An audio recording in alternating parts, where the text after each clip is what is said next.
New South Wales started as a penal colony.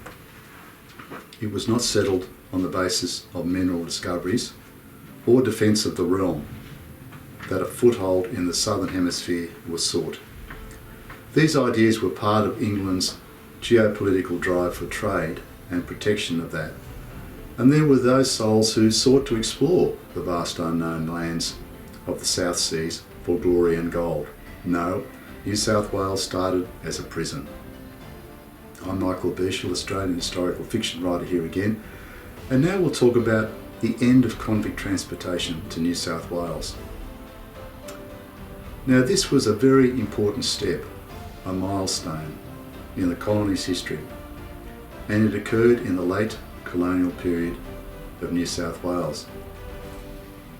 Now, in fact, on the 22nd of May 1840, London decided to end transportation.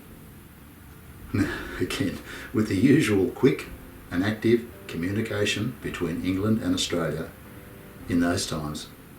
It took 4 months for the order to reach New South Wales. Governor Gibbs informed the Legislative Council of London's decision in October of 1840. Now, Bishop Broughton, Anglican Bishop Broughton, who was the head of the Anglican Church in New South Wales, immediately decried the fact that as transportation ended, then that would bring an influx of Irish immigrants, those dreaded people. Broughton was alarmed that this influx of mostly Catholics would put pressure on Protestants and in fact may even prevent them from practicing their own religion. James MacArthur, an ardent Anglican, obviously agreed with this. It was not only the religion that might have been affected by possible increases in Irish immigration, it was all about the employment factor. Now, the business people now had to find other labour to do the chores and jobs that convicts mostly did. The Sydney Herald even suggested that Indian coolies be brought in to do the work, not quite the 457 visas, but get the drift.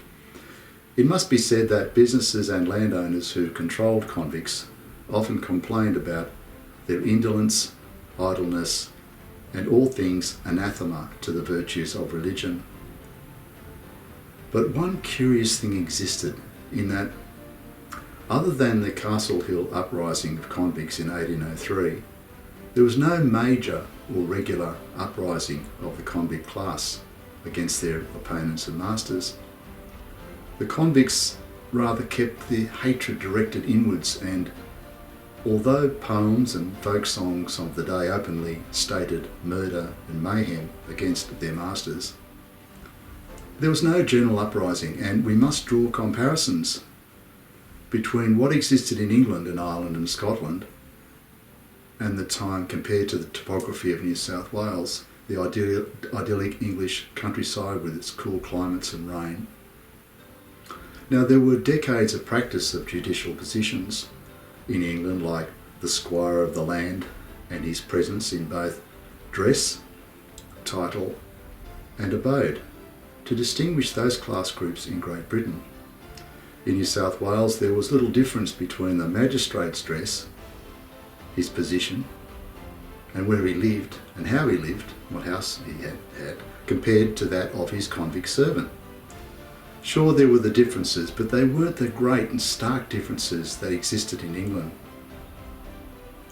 If we remember the previous video and the explosive growth of the wool industry in this late colonial period, 1838, 1831, or part of it, 1831 to 1838, the demand for labour was massive.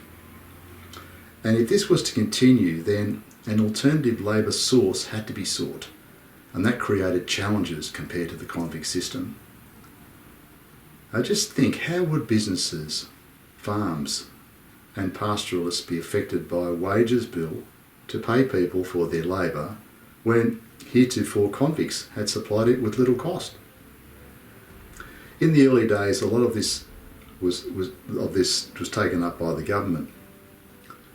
The challenges were taken up and Labor started to fill the gap.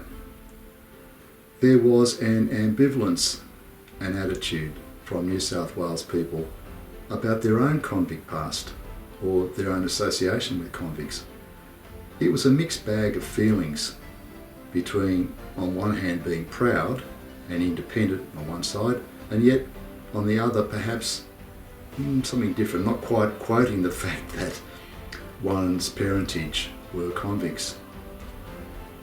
Yet in the last 10 years of our time, there has been an increase in pride that a New South Wales or an Australian person can point to a convict ancestor and say, see, that was my great-grandfather was a convict.